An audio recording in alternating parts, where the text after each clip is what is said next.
আসসালামু আলাইকুম প্রিয় বার্সা ফ্যান্স, প্রিয় কুলার্স। এটা বার্সার এমন দুজন ফুটবলারের অ্যাপ্রিসিয়েশন টাইপের একটা ভিডিও, যে ফুটবলার সম্পর্কে আরও বিস্তারিত আলোচনা করতে হবে, কারণ খুবই ক্রুশাল মোমেন্টে তাদের পারফরমেন্সগুলো এই সিজনে বার্সার জন্য এতটাই উপকারী হয়েছে যে খুব একটা বেশি লাইমলাইটে না থাকলেও এই প্লেয়ারদেরকে হান্সি ফ্লিক সম্ভবত সবচেয়ে বেশিভাবে কাজে লাগিয়েছেন। এদের মধ্যে একজন, প্রথমত যার কথা বলবো, ফেররান তোরেসের ক্যারিয়ারটা তো রীতিমতো রিভাইভ করেছেন। ফেররান এ সিজনে যে পারফরমেন্সটা দিয়েছেন, ভিডিওর পর ভিডিওতে বলছি, আজকে আলাদা করে অ্যাকনলেজ করছি, শুধুমাত্র তিনি যে এই সিজনে 18টা গোল, 4টা অ্যাসিস্ট, 22টা গোলে কন্ট্রিবিউশন রেখেছেন, ব্যাপারটা এমন নয়।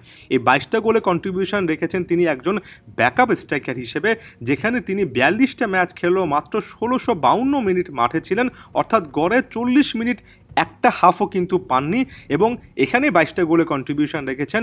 আপনি যদি গড় করেন, প্রতি 75 মিনিটে তিনি কিন্তু একটা গোল হয় করেছেন কিংবা করিয়েছেন।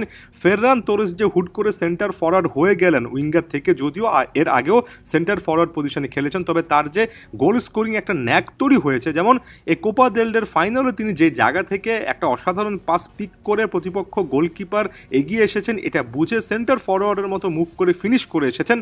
কে ভেবেছিল ফেররান তোরেস আসলে সুযোগগুলো এতটা অসাধারণভাবে কাজে লাগাবেন?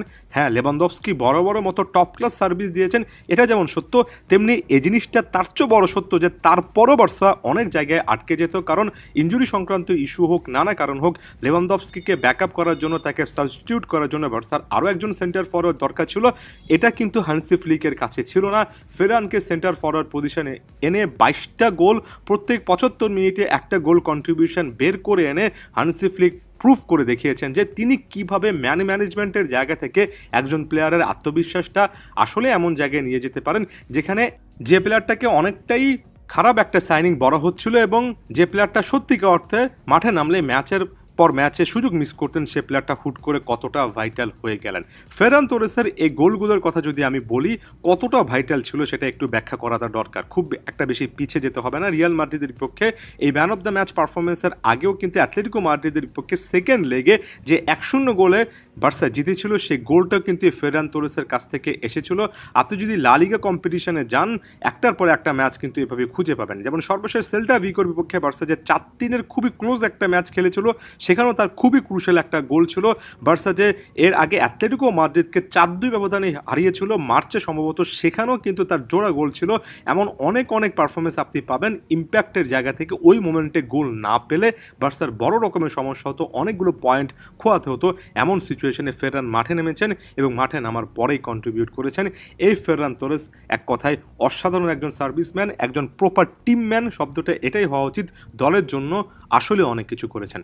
আর দলের জন্য অবদানের কথা যদি বলি, জুলস কুন্ডে তো বার্সাতে আসার পরে নিজের পজিশনটাই কিন্তু সরিয়ে ফেলেছেন, সেন্টার ব্যাক থেকে আস্তে আস্তে রাইট ব্যাক পজিশনে এসেছেন, এবং শুরুতে অনেক স্ট্রাগল করার পরেও নিজের ক্যারিয়ারটাকে এই রাইট ব্যাক পজিশনে সুইচ করে আমার কাছে তো মনে হয় এই মুহূর্তে বিশ্বের, অন্তত এই সিজনের প্রেক্ষিতে, সবচেয়ে সেরা অ্যাটাকিং ফুলব্যাক হয়েছেন। এই সিজনেও তিনি 52টা ম্যাচে 4টা গোল, 8টা অ্যাসিস্ট করলেন, 12টা গোলে কন্ট্রিবিউশন রাখলেন। কোপা দেল রে তো তার গোলটাতে শেষ পর্যন্ত বার্সা লক করেছে। এই ফাইনাল থার্ডের কন্ট্রিবিউশনে হান্সি ফ্লিকের সিস্টেমে একজন রাইট ব্যাক, একজন লেফট ব্যাক এতটাই ক্রুশাল যে এই সিজনে জুলস কুন্ডের পারফরমেন্সটা আলাদা করে রেট করতে হবে, একই সঙ্গে আলেহান্দ্রো বালদের কথা মনে রাখতে হবে। তবে কুন্ডে একটু স্পেশাল এজন্য যে ম্যাচের পর ম্যাচ তিনি কিন্তু খেলেছেন। মাত্র কিছুদিন আগে একটা ম্যাচে তাকে বিশ্রাম দিতে দেখলাম, তার আগে জানি না কত দিন কত মাস লাগাতারভাবে জুলস কুন্ডে কিন্তু খেলে গিয়েছেন। কুন্ডের এই পারফরমেন্সটাকে তাই আলাদা করে অ্যাকনলেজ করতেই হলো। এই দুই আনসাং হিরোর দুর্দান্ত একের পর এক পারফরমেন্স, টিম পারফরমেন্স এবং দলের জন্য তাদের যে নিবেদন, সেটা বার্সাকে অনেকভাবে উপকৃত করেছে। তাই আলাদা রকমের প্রশংসা এই দুজন অবশ্যই পেতে পারেন, একবারে যোগ্য দাবিদার। আদিওস ভিস্কা এল বার্সা।